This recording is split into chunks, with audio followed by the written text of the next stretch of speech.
Hola, ¿qué tal? ¿Cómo están? Un gusto saludarles. Bienvenidos a una nueva edición de Encuentro Central. El agradecimiento por el seguimiento no solo a través de esta pantalla, sino también en redes sociales, para analizar el reciente resultado electoral del pasado 27 de octubre.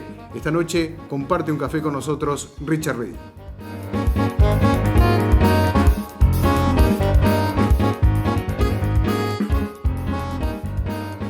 Más allá de la presentación que tuvimos al comienzo, ahora no la vamos a reiterar porque estamos hablando de un hombre muy conocido, una cabeza independiente, un provocador en el mejor de los sentidos del debate, del intercambio de opiniones que tanto bien nos hace. Y un hombre en actividad, presidente del Sindicato de la Cerveza. Richard Reed está con nosotros en la noche de hoy. Bienvenido, Reed. Muchas gracias. Gracias por la invitación. Bueno, vamos a hablar obviamente de lo recientemente ocurrido con las elecciones nacionales, ¿no? Hay bastante para analizar. Si me permite, yo decía el otro día conversando con unos amigos, qué interesante todo lo que surgió de este 27 de octubre, ¿no? La ciudadanía, o parte de la ciudadanía, le da una buena votación al Frente Amplio, pero le quita las mayorías parlamentarias. Le da el segundo más votado esa posibilidad, pero lo lleva a, de alguna manera, ajustar el camino con una segunda vuelta. No sale la papeleta por el sí, pero más de 1.100.000 van a las urnas demostrando algo. Y por si fuera poco, le revalidan la banca al hombre que en solitario estuvo realizando esa pelea. Si medimos la billetera por un lado abultada y vemos por el otro un ecologista que entra al Parlamento, yo creo que con el voto relación costo-beneficio más barato de la historia. ¿Cuántas cosas, no? Se amplió la góndola. ¿Se amplió la góndola? ¿Qué es eso? Se amplió la góndola, hay más oferta. Creo que andan 7 los partidos que están en la Cámara Baja, 4 en la Cámara Alta, con un paneo representativo mucho más amplio que lo que la historia nos mostró. Por un lado. Por otro lado, creo que manifestó no solamente vectores ideológicos en las opciones de los partidos que estaban disputando, sino también lo identificaban con sectores sociales, ¿verdad? Claro. El PERI, concretamente, tiene una visión de la zona rural, ¿verdad? Que lo identifica y tiene su hinchada. Entonces me parece que... Y por otro lado, hay casi un 90%, 80 y pico por ciento de gente que votó. Donde vemos las elecciones en el resto de América, ni hablar de otros países de Europa, primer mundo, 40, 45, 50. Hace poco una elección en Europa, 60% de abstención. Aquí me podrá decir, bueno, si era obligatorio. El uruguayo, el día de las elecciones, va a votar. Octava elección en este periodo postdictadura, podemos decir, vino para quedarse. Yo la valoro mucho, aquellos de mi generación que tuvimos años de ostracismo durante el proceso militar, durante la dictadura militar, que tengamos ya el hábito de las elecciones, 8 elecciones, creo que 7 u 8 plebiscitos. Por lo tanto, me parece que fue una jornada donde se consolida la democracia, la pluralidad, sin un problema. Creo que nos tiene que llenar a los uruguayos de orgullo. Y por otro lado, un resultado. Un resultado primario que habilita una segunda vuelta, un resultado que genera una situación que es bien interesante. Yo le decía a unos compañeros, a ver, desde una visión de barrio y de sindicato, sí. Hay muchísima gente muy capaz para poder hacer los análisis mucho más cerrados y con mucho mayor cantidad de elementos. Lo mío es muy primario. Yo le decía, en la década del 60, elecciones 67, 68, un Uruguay muy picado, donde el olor a pólvora estaba en la calle todo el día, mucha represión, se había generado un microclima, ¿verdad?, que empezó a parir cosas que eran impensables hacía 10 años. Hablar en la década del 50 de que la izquierda se juntara era imposible. Cierto que había habido un 66 que había dado la posibilidad de la unidad sindical, que también fue de elaboración de muchos años. Claro. Pero en la izquierda, pensar en un demócrata cristiano con un comunista marxista, un anarquista ¿verdad? Con un libertario, un colorado con un blanco progresista.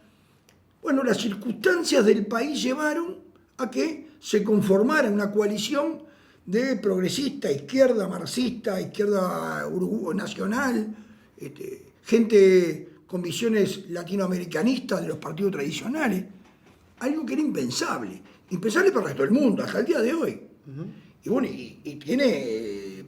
va a cumplir prácticamente casi 50 años. Entonces, ¿qué sucede? Bueno, y aquí pasó, sin haber tenido esos antecedentes de un país convulsionado, porque lejos de nada que ver, pero sí la política, quizás errores del Frente Amplio de no generar política de alianza y aislarse, y al aislarse deja a todo el espectro opositor en bandeja para que se junten. Y así fue en varios hechos en estos últimos 5 años. Bueno, les posibilitó decir, señores, nos abandonó, nos soltó la mano. Armaron hoy esta coalición que están trabajando hacia ella, que la noche del escrutinio ya manifestó Ernesto Talvi, Manini Ríos,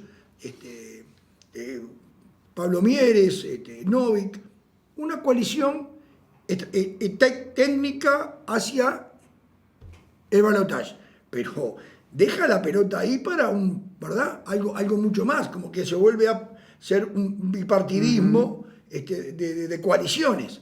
Entonces son las cosas nuevas que han aparecido dentro para mí nuevas, dentro del resultado de este 27. Sí, ya vamos a analizar, si te parece bien, Richard, qué es lo que ha pasado en cada uno de los partidos y cómo han votado, o por qué entendés tú que votaron de esa manera, o por qué la gente optó de esa manera. Pero no quería dejar pasar algo que dijiste al comienzo. El domingo me tocó trabajar en un circuito, ¿no? Entonces yo decía, cuando me toque salir, voy a decir, todo transcurrió con total normalidad, y seguramente alguien que esté en la casa mirando se va a reír y va a decir, y siempre dicen lo mismo. Pero pensando en la región, qué bueno que uno pueda salir y decir, todo transcurrió con total normalidad. Lo tenemos tan asimilado que nos parece que es una tontería, una frase hecha. No, está bueno que digamos que todo transcurrió con normalidad, que fue una fiesta de la democracia, aunque sean frases muy, muy remanidas, pero es bueno, es un valor que debemos seguir preservando, ¿no? Porque además va al contrapelo, por suerte, con las encuestas en Latinoamérica, donde el valor de la democracia va perdiendo terreno día a día, y tiene una explicación muy lógica, donde el valor al sistema político va perdiendo, donde en el sistema político aparecen candidatos que entran por la ventana, sin ningún antecedente. Aquí se intentó también en las internas, ¿verdad? Pero bueno, yo creo que el uruguayo tuvo olfato y bloqueó esas posibilidades.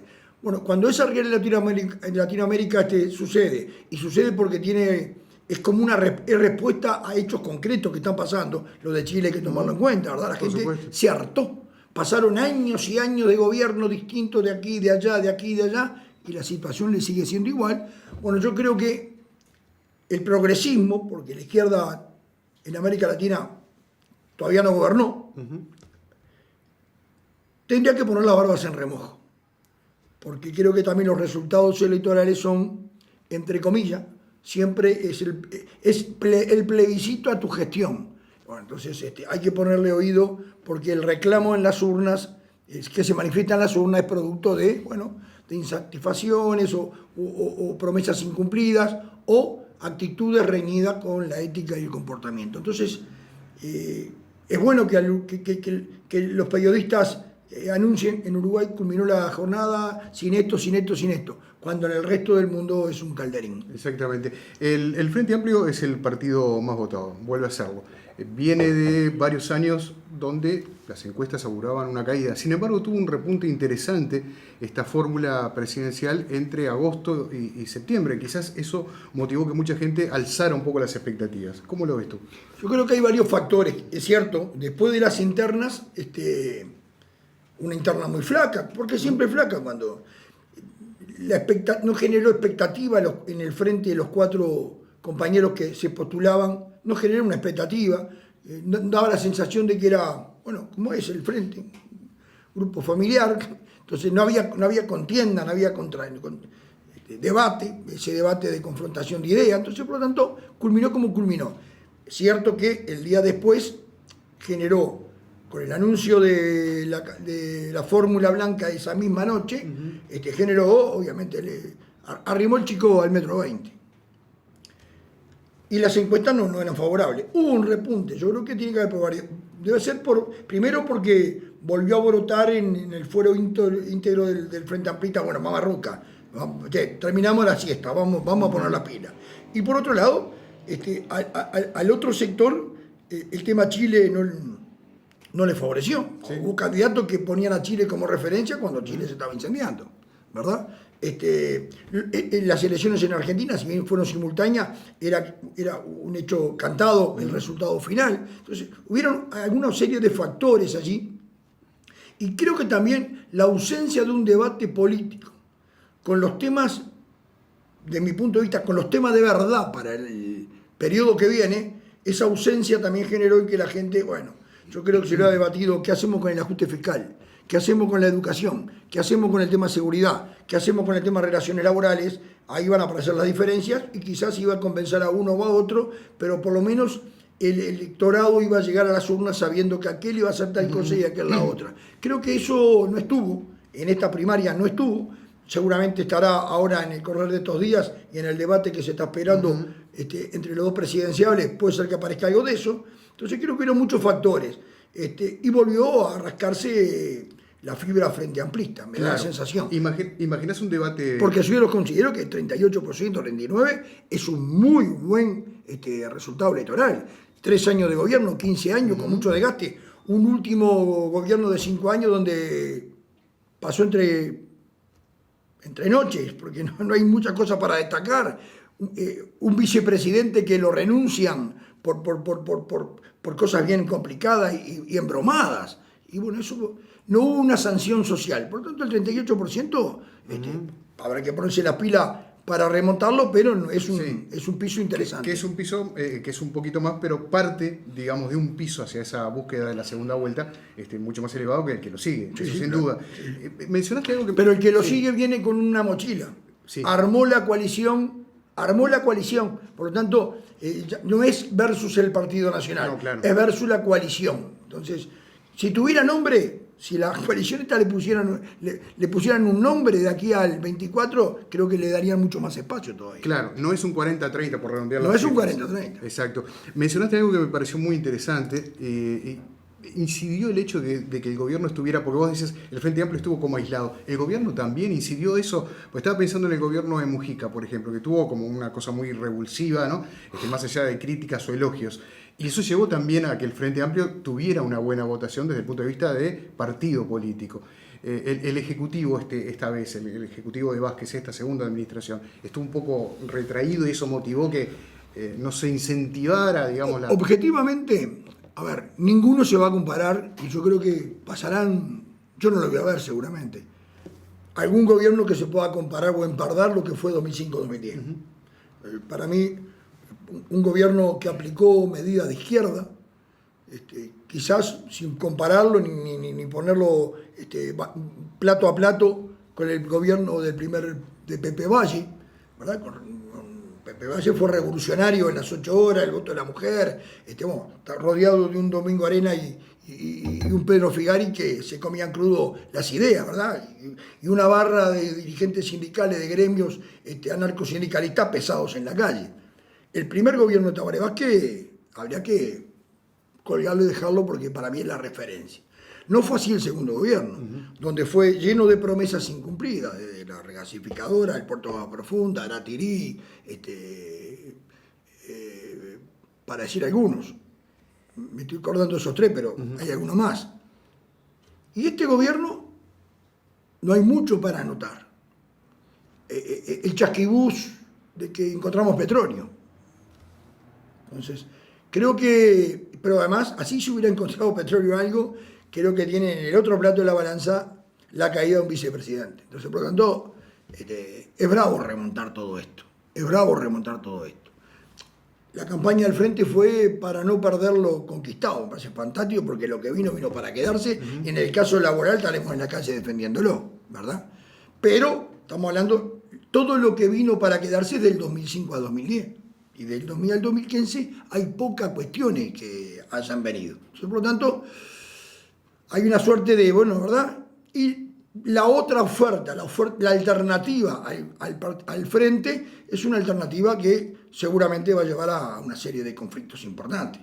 Pero además, porque el Uruguay, cuando inaugure el nuevo gobierno, el Uruguay le va a decir, bueno, mira, vení, tenés pendiente 6 puntos de déficit fiscal, tenés pendiente la reforma de la seguridad social, tenés pendiente una reforma educativa, etcétera, etcétera, etcétera. No es el Uruguay del 5 que venía el viento ya fuerte, ni el del 10 que venía con mucho viento en la camiseta. Este va a ser un Uruguay 2020 donde te va a pasar factura, bueno, a gestiones en algunas equivocadas.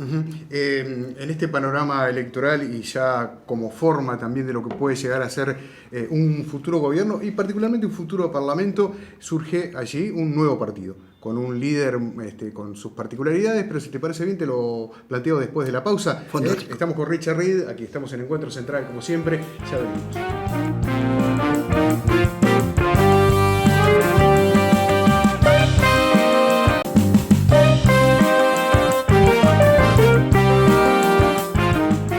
Bien, continuamos este interesantísimo diálogo con Richard Reed aquí en Encuentro Central. Hablábamos, Richard, de un actor muy importante que surge no hace tanto tiempo.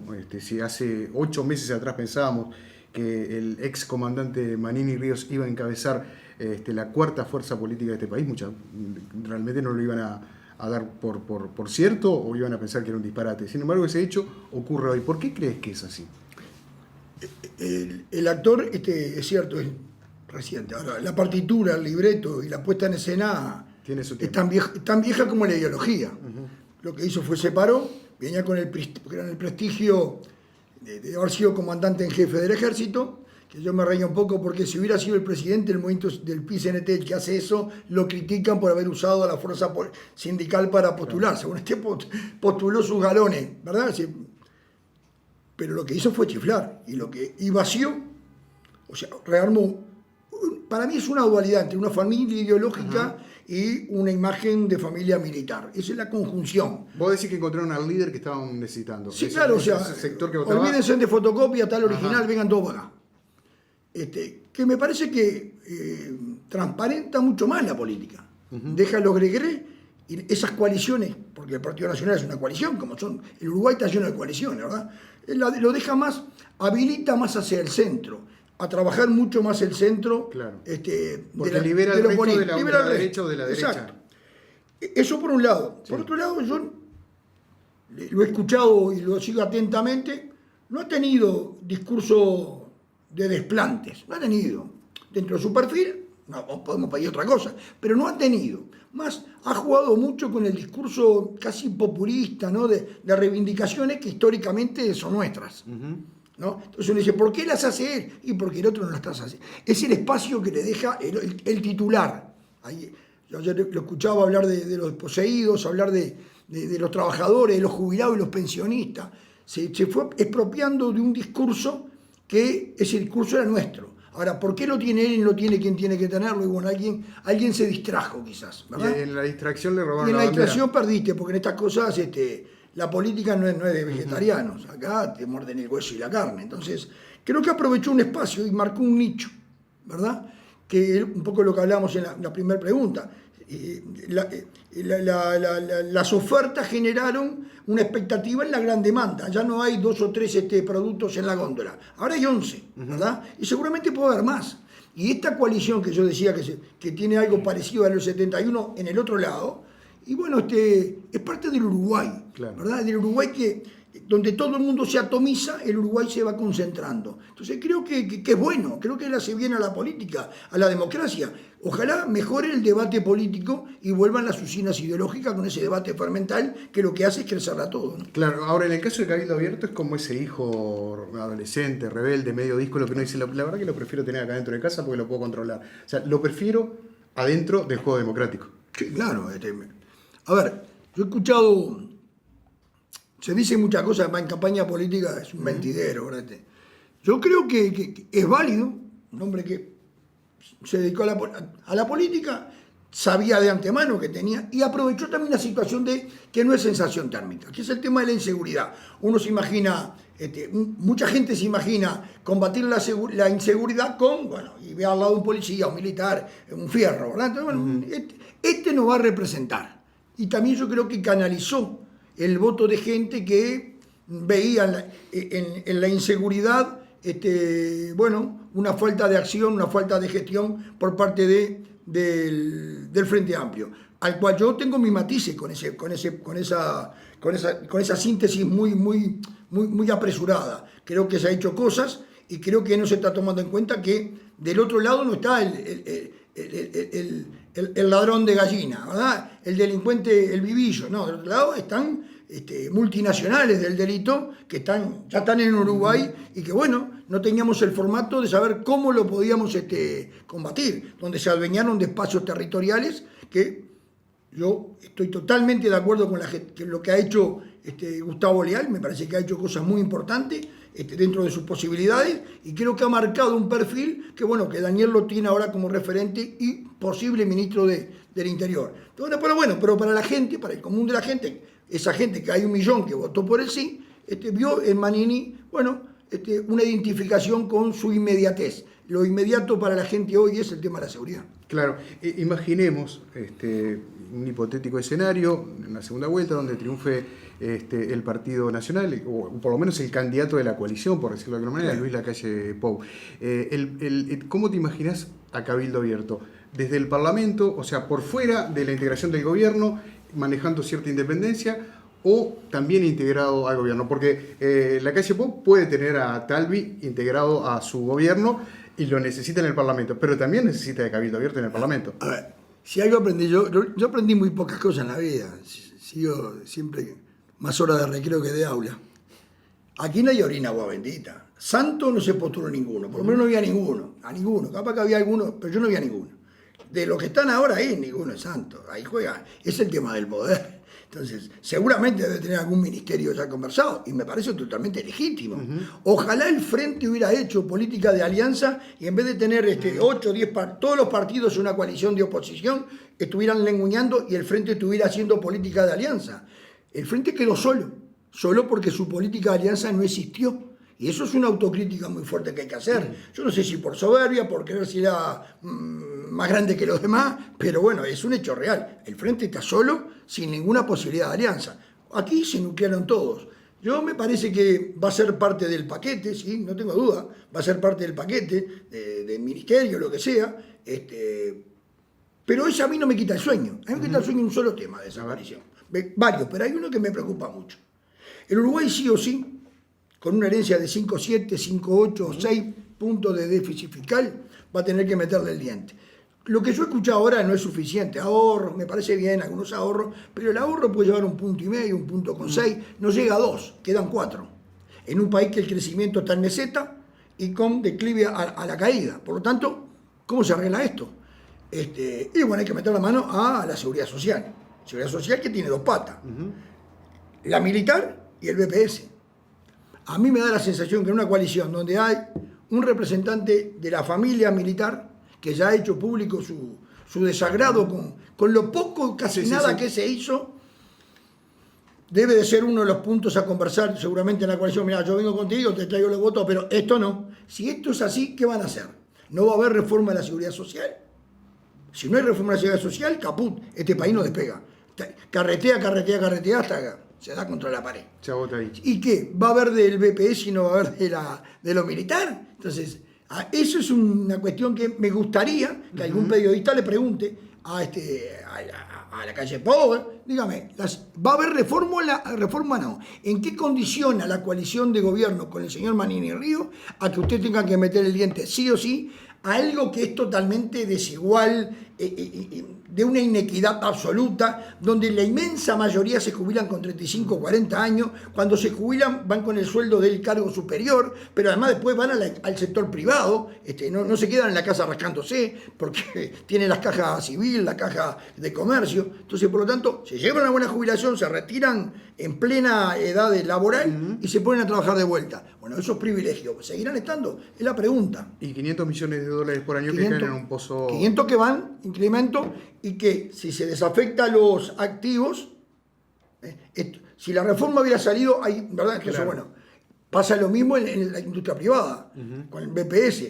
La tendencia es que el activo va a ir cayendo, ¿verdad? Y la expectativa de edad se va manteniendo y creciendo. Bueno, claro. Hay un hecho que es real, ¿verdad? Cuando se pensó todo esto, vivíamos hasta los 70, 70. Bueno, yo creo que hay que conversarlo y duela quien duela, y obviamente que no junta votos, pero creo que es un tema muy serio para discutir el país. Martínez ya tiró el nombre de Leal como posible ministro del Interior. Hace pocas horas la calle Pou dio a entender que el ex comisionado parlamentario Garcés podría ser su ministro del Interior. ¿Crees que Martínez en este tramo, digamos, en este partido donde tenés que meter el gol porque si no quedás eliminado sí o sí y el golero va al área a cabecear? Un par de goles tenés que meter. Por lo menos.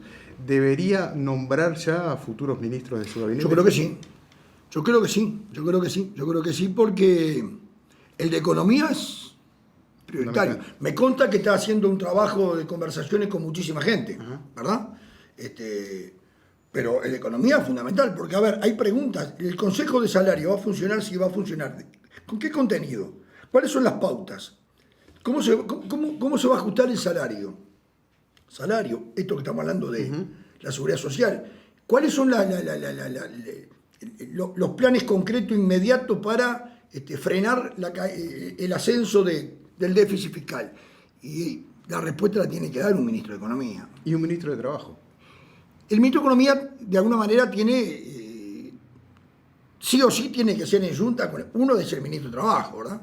Porque es quien aplica la política salarial que en economía así ha sido hasta ahora. Yo creo que debería hacerlo, sí, pero bueno, los tiempos son, cada uno maneja su tiempo. Lo mío es muy fácil, lo digo desde acá, desprendido de cualquier responsabilidad. Me parece que en la situación, pero bueno, yo creo que el Frente debería poner toda la carne en el asador, le queda pocos días, y tiene que arrancar no solamente mostrando un gabinete nuevo, que tiene que ser atractivo, que convenza, que le dé expectativa a la gente, sino también hablar de dar públicamente una valoración del balance de este primer periodo, porque en la expectativa del Frente que andaba en 44, 45%, ¿por qué sacó un 38%? Porque hay 200.000 votantes menos. Eso sería bueno también para muchos frentes amplistas escucharlo, ¿no? En el Parlamento, que eso sí ya está definido, o medianamente definido, porque también hay que tener en cuenta... Creo que en diputados hay pero más allá de eso, de los cocientes, de los decrecientes, de todos los cálculos que se puedan hacer, hay un tema que es fundamental. Dependiendo de quién gane el gobierno, puede llegar a utilizar a quienes están hoy ocupando una banca en el Senado y entrar su suplente. Por lo tanto, sí, tenemos un panorama hoy. Con ese panorama que hoy tenemos, ¿cómo ves cómo ha quedado conformado el Senado del Frente Amplio? Lo primero es que se plasmó lo que se venía pensando o creyendo que iba a suceder, que era, bueno, el próximo gobierno no va a tener mayorías parlamentarias.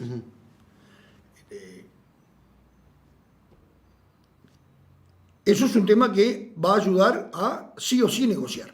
Sí, eso sin duda. Le da la ventaja a la coalición, si gana, de que tiene 53 diputados y 17 senadores. Puede jugar de taquito. Esa es una situación que polarizaría el debate y poco ayudaría. Creo que bueno, lo veo por ahí, porque después hombres, hay compañeros que han perdido su banca después de muchísimos años, hicieron su trabajo, tampoco son perpetuos, en verdad, claro. Es buena la renovación, pero pero te lo preguntaba, no me quita el sueño a mí eso. Por una story sentado ahí en el Senado solo. Bueno, tiene una particularidad. Para mí, en lo personal, yo conozco a Danilo, lo acompañé en el 2009, sé de su persona de bien. Me parece bárbaro que ya a su edad, que anda cerca de los 80, se retire como senador. Va a ser un equilibrio importante en ese parlamento de debate, nada más y nada menos que el sistema financiero, porque va a estar en discusión todo el tema de la bancarización, va a estar en discusión todo el tema del déficit fiscal, y va a estar en discusión cuál es la política que Arbeleche pretenderá llevar adelante. Entonces, la autoridad de Danilo es innegable, ¿no? No estoy quitándole mérito a otros compañeros que van a estar también allí, como el caso de Mario o Álvaro también, pero lo de Danilo, pero además tiene una connotación mayor. Me parece que 15 años al frente de Economía, que habrá gente que lo chifle como otro que lo aplauda. Yo creo que si no hubiera habido un Danilo Astore, no creo que hubiera habido 3 gobiernos del frente. Entonces, por lo tanto, desde mi visión, me parece que es la medalla que le corresponde a Danilo y bueno, y culminar su vida política en un Senado defendiendo los intereses y los valores que defendió toda la vida. Sí, no estoy descubriendo nada, si digo que estamos en una plena etapa de renovación, ¿no? Basta con ver que en esta contienda electoral, salvo la calle Pou y bueno, y Mieres, que también fue candidato a la presidencia, pero el resto eran todos candidatos nuevos. Es más, los candidatos a la vicepresidencia también son todos nuevos. Uh-huh. ¿Cómo ves también el tema de los partidos más pequeños, los que quedaron allí en la vuelta, como el Partido Independiente, como otros sectores? Yo creo que, yo no voy a abrir un juicio de valor, le corresponde a ellos y sería un atrevimiento de mi parte señalar. Creo que perdieron el nicho que tenían, ¿verdad? Yo creo que, bueno, producto de, es como ¿no? esas puertas que se cierran solas y solo se abren de adentro. Saliste afuera a ver si cómo estaba el tiempo, te distraíste un poco mirando un árbol, mirando el cartero que pasaba y cuando te diste cuenta, ¡plum!, se te cerró la puerta y quedaste afuera. Quizás no aseguraste que salías al patio a ver qué podías encontrar, pero manteniendo tu nicho. Creo que al Partido Independiente le pasó eso. Salió a buscarla, se encontró con algo y ese algo desapareció y cuando dio vuelta para volver, ese nicho estaba cerrado. Algo de eso le pasó.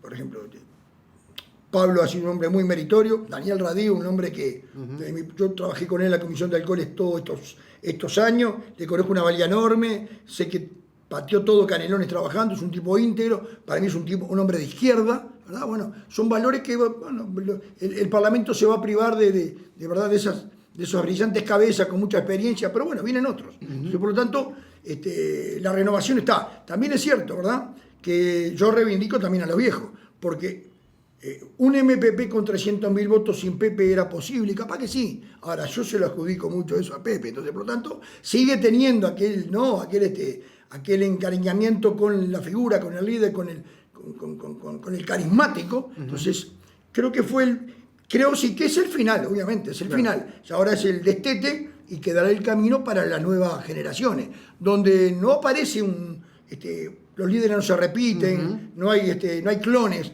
habrá que forjarlo con la realidad de la sociedad. Pero bueno, creo que en todos los partidos, salvo esas excepciones, porque la calle Pou, si bien es un hombre joven, tiene 21 años de experiencia parlamentaria. Claro. Pero bueno, creo que es la nueva ola del Uruguay.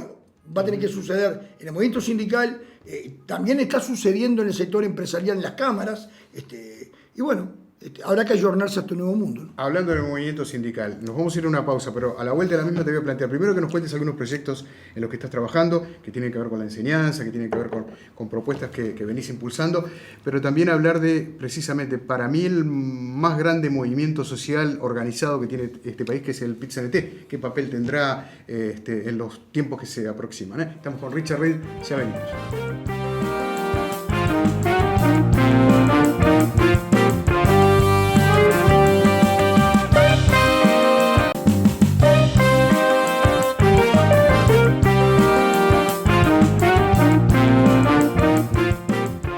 Tramo final aquí en Encuentro Central con Richard Reid. Richard, ¿cómo te imaginas los movimientos sociales actuando ante un gobierno de coalición del Partido Nacional, el Partido Colorado, Cabildo Abierto, el Partido de la Gente, en fin, otros sectores? Y particularmente el PIT-CNT, organización social a la que conoces muy bien, por otra parte, ¿no? Sí. Yo creo que si hay un cambio de gobierno, nos vamos a encontrar con una realidad distinta. Y nos va a agarrar tullidos, fofos, gordos, sin músculo.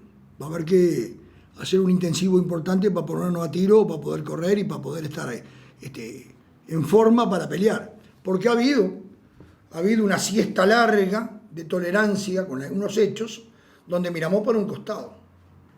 Entonces le vamos a reclamar al nuevo gobierno lo que no reclamamos a este gobierno. Consejo de salario que la última ronda en el 18, 1.250.000 más o menos, más o menos, estaban en discusión y prácticamente el 90 y pico % laudó empatando por debajo del salario y no pasó absolutamente nada. Ahora salieron con 2 o 3 ideas de paros para que no vuelva lo mismo y todo ese tipo de cuestiones. Desde mi punto de vista, la pérdida de independencia de clase lo ha llevado a una zona de comodidad en el entorno del gobierno.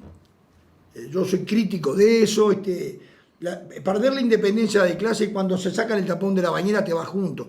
Cuando cayó la Unión Soviética no hubo ni 15 segundos de paro de los sindicatos soviéticos. ¿Por qué? Porque cayeron con el aparato, eran parte del aparato. Y así le va a pasar en otros países. Entonces creo que no llegamos a eso acá, estamos lejos de la Unión Soviética, pero hemos perdido independencia de clase. Es mentira, que tuvimos 34 todo chuminga. En las cosas importantes no hubo un cuestionamiento.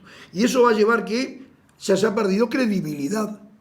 Cuando se va a un acto, ¿verdad?, del FREN, del PICNT, donde, bueno, el tema empleo, y aparece el tema Venezuela y no sé cuántas cosas más, y el tema empleo, el tema trabajo, está perdiendo laburo todos los días gente en ingreso a la tecnología, de las tablets, vas a un sanatorio y no encontrás a nadie, te registras vos, y esos son puestos de trabajo que se van perdiendo. Entonces, la prioridad ha sido la política internacional y no estos temas. Entonces creo que va a ser difícil que, bueno, porque alguien me va a decir, che, no es un poco tarde para salir y no teníamos que salir el año pasado o el anterior, pero bueno, el movimiento sindical es el escudo de los débiles. Nos putearemos un poco entre nosotros, pero hay que bloquear y darle para adelante, porque las conquistas que tenemos vinieron para quedarse. Y vinieron para quedarse significa que no las vamos a entregar. En todo caso, lo que se ganó con pelea se pierde con pelea. Pero bueno, yo creo que nos perdimos una oportunidad fantástica de organizar, de dar conciencia de clase. Hay un error de interpretación, se dice que el PICNT es de izquierda. PICNT no es de izquierda, el movimiento sindical jamás es de izquierda. El movimiento sindical uruguayo es clasista. Y eso significa, por encima de esa definición corta, derecha-izquierda. Entonces creo que hubieron errores. Pero bueno, habrá que hacer un balance, yo creo que no lo van a hacer, pero hay que salir a la pelea. Hay que salir a la pelea porque hay conquistas que no la podemos renunciar. Claro, cuando vos decís salir a la pelea, mucha gente puede decir, opa, ¿y qué está planteando? Sin embargo... No estoy planteando palos en la rueda, estoy planteando que si los consejos salarios desaparecieran hay que salir a pelear. Si los rurales vuelven nuevamente a su nicho y no hay negociación colectiva, o con la doméstica, hay que salir a pelear, ¿verdad? Si en el proyecto IT de la modificación de la ley de convenios colectivos aparecen modificaciones que son realmente contrarias a los intereses de los trabajadores, hay que salir a pelear, ¿verdad? Después negociar salarios, sí creo que el PICNT no lo hizo. Fuimos algunos solos allá en la lejanía que hemos planteado. Me parece bárbaro que los blancos colorados y el Frente Amplio han dicho los consejos salarios vinieron para quedarse. Hablando del formato. El formato, el envase está en la góndola. Vamos a discutir el contenido. Claro. Porque ahí está la cuestión. Entonces, si no ingresa productividad, evaluación de tarea, empleo, capacitación, mínimamente esos 4 puntos, y me parece que, bueno, es más de lo mismo. Empleo es y ha sido uno de los grandes temas. Y en el círculo concéntrico más cercano, el primero a la familia, a cualquiera de nosotros, el tema del empleo es fundamental. ¿Cómo crees que se pueden generar puestos de empleo genuinos en nuestro país? ¿Dónde está la locomotora que puede llevar Creo que la locomotora tiene por lo menos varios vagones. Un vagón es la educación. Si no hay una reforma educativa que realmente nos ponga de cara a este siglo XXI y le dé posibilidades, primero que entusiasme al botija para que vaya al aula. Para eso tiene que haber un docente que se ayorne con ese botija y no que el botija se aburra, ¿verdad? Como yo ya lo ve, cuando llega el 12 de octubre, no hablen una hora de Colón. Manden a los botijas que vayan al Google, que busquen información, y el 13 nos juntamos, hacemos una asamblea para que discutamos qué pasó el 12 de octubre de 1492. Hay que utilizar las redes, hay que ayornar la tecnología al mundo de hoy. Eso necesita un proceso importante, pero creo que yo he escuchado, inclusive a Daniel y algunos más, que la educación está bárbara y que todo va a seguir como está. Creo que eso es camino a la caída. Lo otro es que el gobierno tiene que definir hacia dónde va el Uruguay productivo. Yo he escuchado compañeros míos en el PICNT, entrañables y queridos compañeros, reivindicar la chimenea de las industrias. Para mí la industria se fue. El Uruguay de la chimenea no existe más. No competimos en el mercado, desde el punto de vista productivo somos caros, pero además por escala no podemos competir. Y el mundo se globalizó y las multinacionales hoy, el año pasado Uruguay compró, el uruguayo compró 87 millones de dólares de producto al exterior vía Amazon. Bueno, ya ni siquiera el comercio del boliche de la esquina están yendo. La compra online está desplazando al comerciante. El comerciante que se instala, que paga impuestos, que paga alquiler, luz, agua, independiente, compite con el de enfrente que desde una página web está vendiendo con un muchacho en una moto que te lo lleva a tu casa. Entonces, ese es el mundo de hoy. Bueno, hay que hablar de ese tipo de empleo. Pero además, buscar empleos genuinos. Y la entrada a la tecnología. Hay algunos libros de algunos argentinos que están en Norteamérica, que han trabajado mucho sobre el tema.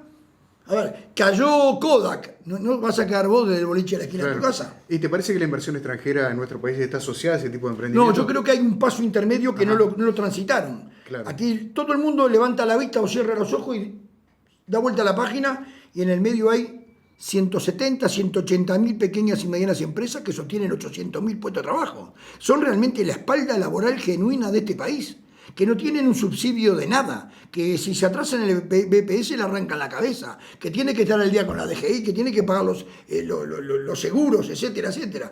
Esa gente tendrá que tener una promoción, esa gente tendrá que tener un apoyo importante, porque bueno, es el Uruguay productivo, es las pymes, las empresas familiares, que muchas veces se mimetiza con su empleado. Creo que han estado muy al descubierto en este periodo. Y yo pregunto, las grandes multinacionales que se instalan acá, UPM y algunas más, la inversión que hace Uruguay es gigante. ¿Cuántos puestos de trabajo genuinos quedan después que pasó la ola? No me digan durante el periodo. Durante el periodo quedan 6, 7 mil puestos de trabajo. Pero una vez que termina eso, y queda lo que quedan, que son buenos, que son bárbaros, excelentes, 400, 300 y pico directos y habrá unos 1000 y pico indirectos. Creo que hay que ver hacia dónde va el Uruguay. Y tenemos dos industrias que están fuertísimas y que no le hemos dado la atención debida, el software y la logística. El Uruguay logístico es el Uruguay que territorialmente nació para eso. Bueno, hay que explotarlo. Creo que por ahí puede pasar el empleo, pero todo esto acompañado por una reforma educativa que nos ponga a tiro, ¿no? Claro, hablando de reforma educativa y vinculándolo con otro de los grandes temas que ha sido parte de esta campaña que culminó, queda otro resto, digamos, está relacionado con el tema de la seguridad. Y hablar de seguridad y hablar de educación para muchos es pensar en algo integral y no solamente en el Ministerio del Interior, porque muchos dicen comienza una carrera delictiva acá, lo agarra en esta otra punta la policía, pero entre medio hubo una enorme posibilidad de hacer cosas para que esa persona lamentablemente no terminara en esa situación. Con Gustavo Leal y Juan Pedro Mira armamos una serie de charlas que le hemos hecho en el interior y en Montevideo, que tiene así pomposamente un título que es La inseguridad se combate con educación y empleo. Son las dos brechas, ¿verdad? Una bala se para con un libro, ¿verdad? Y 2 libros para más y 3 libros achatan ahuecan el ruido del balazo. Entonces, por lo tanto, es con educación. Yo estoy trabajando junto con la Federación de la Bebida. Fernando Ferreira, el compañero que tenemos de presidente, ha sido un gran impulsor del tema, y de hace 3 años estamos trabajando en 5 centros educativos con 320 chiquilines. Seguramente vamos por un 6º en Paso Carrasco el año que viene, y dimos un paso más. Le abrimos la posibilidad, mirando como referencia a la Dinali, ¿verdad? Con Jaime Saavedra, que es un monstruo laburando, con un presupuesto de 240.000 mangos anuales, hacen maravillas, que es el ingreso, la inserción del liberado en la sociedad uruguaya. Si no le das posibilidad de aprender un empleo, un oficio, salen de caño. En el interior es mucho más. En el interior sale el botija que está en cana 7, 8 meses, 1 año, que estuvo por Rapiña 2. Cuando sale lo están esperando en la esquina los ñeri. Un faso, 500 mangos, una jarrita de vino, para la esquina conversar un poco, hacer algún ejercicio higiénico en la tarde, y en la noche nos juntamos de vuelta. Y después salimos de caño. Y al lunes lo está buscando la cana para meterlo de vuelta para adentro. Ese es el ciclo que se genera al interior. Yo hablaba con jefes de policía de algún departamento y te lo cuentan todos igual. ¿Cuál es la idea de la federación? Apoyar lo que está haciendo Dinali, y ya en Paysandú armamos 2 escuelas de oficio.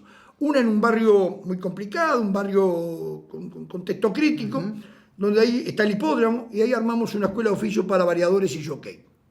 Y armamos otra en el viejo local de Pailana, con el apoyo de la Intendencia. Me saco el sombrero, y el compañero Guillermo Caraballo, al cual su padre, compañero de la bebida de muchísimos años, hoy intendente Guillermo, nos dio una mano en ponerlo a punto el local, y ahí estamos armando, junto ahora con el apoyo del INEFOP, una escuela de oficio para muchachos liberados. La idea es ampliarlo y meternos dentro de la cárcel. Y empezar a hacer talleres dentro de la cárcel para aquellos que están a 4 o 6 meses de salir. Bueno, mirá, querés la opción. Hay otra opción que no es el caño. Arrancar para las 8 horas. Hay que dar la posibilidad. Debo decir, y lo debo decir con total orgullo, que cuando yo lo planteé en Paysandú, que tuvo estado público, en 1 semana y media me llamaron sector del centro comercial, de la parte industrial, ofreciendo herramientas, ofreciendo talleres, y muchos de ellos diciendo, bueno, si usted firma un papelito como que está apto, yo le doy laburo, porque hay que darle trabajo a estos pibes. Por supuesto. Me parece que es una forma de inserción, es una forma de combatir el delito. Vuelvo a repetir, en Montevideo tenemos en Casaballe un centro educativo, la zona está complicada, porque ahí el Estado está lejos. Lejos está el Estado. El Estado no ha llegado. Es lo que dice Gustavo Leal, ¿no? Se necesita un shock de Estado para combatir la delincuencia y los malos hábitos en esa zona. Claro, porque cuando el Estado se retira ahí, ese lugar lo ocupa alguien. Lo ocupa alguien. Y no lo ocupa un híbrido. No, claro. Aunque el rescates a uno, ya está bien. Es el cuento de la estrellita de mar. Si es uno o dos, la rescaté. Lo demás, va lo demás. El gremio va a ir por más. Hemos hablado con el Yamandu Gorsi. Seguramente instalemos una escuela de oficio donde la Intendencia seguramente ponga el local en las inmediaciones de la cárcel de Canelones. Y seguramente trabajemos alguna cerca de Barros Blanco, Pando, por allí, porque creo que es la salida, la alternativa. Ojalá haya otros compañeros, otras organizaciones sindicales o sociales, que bueno, con poca plata se halle, es más bien con sinergia, porque mucha gente estaría dispuesta a dar una mano. ¿Qué enseñan? En los boticas, los 320, tenemos, primero es contraturno, tienen que ir a la escuela, sí o sí, obligatorio. Cuando llegan, se ponen el uniforme nuestro, meriendan o desayunan. Tienen un grupo, con educadores, matemática, idioma español y ayuda a hacer los deberes. Y el otro grupo alterna un día cada uno, inglés, ajedrez obligatorio, robótica, informática y después, si hay posibilidad de huerta a huerta, si no manualidades, y estamos metiendo lectura. Viene gente a leer libros y después se opina sobre ellos. Eso con reglas de juego, con límites, si ensucias limpias, lavas los vasos, cada uno tiene su cepillo de dientes, su vasito, es una identificación. Bueno, es un clima de armonía, peleándole al ocio, peleándole a la esquina, peleándole a ese barrio que no te brinda nada, porque hoy la calle no enseña. Claro, corta el círculo. Corta el círculo, y para las familias, y las familias de barrios de contexto, es un apoyo enorme, ¿verdad? Y también debemos decir que hemos recibido mucho apoyo de primaria en lo que significa la directora, las escuelas, la maestra comunitaria y la propia maestra de los ciclos cuarto, quinto y sexto. Claro, los centros de reclusión son un tema muy importante en el combate a la inseguridad, aunque antes lo veíamos como una cosa casi de pena, ¿no? O sea, me causa pena el lugar, es un lugar donde el que incumplió tiene que pagar por ello, que está bien. Está bien. Porque así funciona una sociedad. Pero hay que rescatarlo. Pero claro, el tema es que después sale. Hay que rescatarlo. Es una escuelita del crimen, ¿no? Exacto. Hay módulos que realmente son muy complicados. Hay otros que no. Ahora, tampoco se puede estigmatizar a todos los pibes que están en cana. Claro. Muchos de ellos entran, son primarios, o reinciden, pero están deseando buscar un cabito para salir de ahí. Claro, porque adentro les va muy mal, además. Claro, les va muy mal porque aparte son rehenes después de una situación. Claro. Y muchas veces luego su propia familia. A ver, el entretejido y el tramado de lo que significa el detenido y el entorno del detenido y el barrio está mucho más allá de lo que yo pueda dar como opinión. Me sobrepasó. Lo que sí digo es que valoro muchísimo el trabajo de Inali, valoro muchísimo el trabajo de Saavedra y su equipo. Creo que hay gente que está trabajando y trabajando muy bien, con muy poco presupuesto. Sí, lo sé. Punta de Rieles tiene una experiencia fantástica, impresionante. Fantástica. De si eso se puede repetir en 4, 5, 6 establecimientos, se está dando una señal muy buena. Claro, creo que un poco el modelo son cárceles más pequeñas, digamos, no con tantos reclusos. Sí, cárceles más pequeñas me parece también, y hay que, desde mi punto de vista, separar el delito. Delito de sangre y violación por un lado y los otros, ¿verdad? Y el primario, y el que entra muchas veces por portador o droga, no puede estar conviviendo con el tipo que le vendía. Entonces, hay un 2 más 2 que realmente o se la pasaron por arriba o la cana dormía la siesta, pero hay cosas que son infumables. Vos no podés tener en el mismo patio al tipo que te vendía con el hombre que consumía, porque sos rehén. Sí. Y también hay que pensar en el que te tiene que cuidar, exacto, el carcelero. Exacto, que hay que formarlo, capacitarlo y tenerlo muy en pago. Claro. ¿Aceptarías un cargo de responsabilidad en algún gobierno? No habíamos quedado en esa pregunta, estaba al final. No habíamos quedado en eso, ¿no? Ahora con el Rubén, después no habíamos quedado en eso. A ver. No me hagas bullying. Yo me siento muy bien representado por muchísimos compañeros.